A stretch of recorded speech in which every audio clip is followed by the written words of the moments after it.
Hello my dear Arik, আসসালামু আলাইকুম।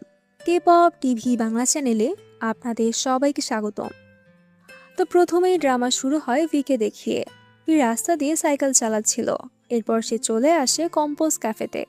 সেখানে গিয়ে সে ডিক্যাফ কফি অর্ডার করে। টাইম লাগছিল দেখে তখন ফোন ইউজ করতে শুরু করে ভি। ঠিক তখনই সেই সময় সেখানে একটা মেয়ে আসে। আর সেও ভি এর মতো ডিক্যাফ কফি অর্ডার করে।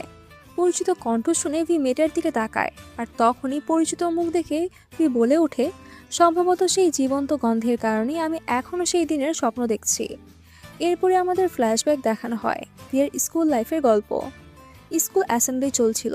তার সামনে যে মেয়েটা ছিল তার চুলে একটা ড্যান্ডেলাইন ফুল লেগেছিল। ভি আলতোভাবে সেটা সরিয়ে দেয় আর মেয়েটা পিছনে ঘুরে তাকায়। এরপর সিন শিফট হয় বাস্কেটবল গ্রাউন্ডে। সেখানে আবার তার সাথে সেই মেয়েটির দেখা হয়। সময়ের সাথে সাথে তারা ক্লোজ হতে থাকে। তারা সুন্দর কিছু সময় কাটাতে থাকে। তাদের কিছু কনভারসেশন আমাদেরকে দেখানো হয় আর এটা দেখে আমরা বুঝতে পারি তারা একে অপরের সাথে অনেক বেশি ভালো সময় কাটাচ্ছে। এরপর দেখানো হয় মেয়েটা ভিকে ডিকাপ কফি কিনে দেয়, তার সাথে বলে ডিকাপ কফি খেও। ভিও তাকে ধন্যবাদ জানায়। ভি সেই কফি খেয়ে কাজ করতে থাকে, কিন্তু সুন্দর জিনিসগুলোই যেন আমাদের জীবন থেকে হারিয়ে যায়। ধীরে ধীরে তাদের মধ্যে দূরত্ব বাড়তে থাকে। তারা একটু একটু করে দূরে সরতে সরতে এমন অবস্থা হয় তাদের আর কখনো দেখাও হয় না, কথাও হয় না। ভি বলে আমরা কারণটা জানি না, কিন্তু সময়ের সাথে সাথে আমরা একে অপরের জীবন থেকে হারিয়ে গিয়েছি। ঠিক এই সময় সিন আবার শিফট হয় প্রেজেন্টে। কফি রেডি হয়ে গেছে। তারা দুজনে একসাথে কফিটা নিতে যায়, কিন্তু আবার সরে আসে।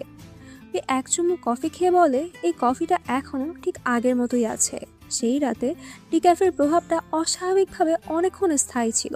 কোনো কিছুই আর বলার বাকি নেই, কিন্তু এখনো সেই একই জায়গায় আমি দাঁড়িয়ে আছি।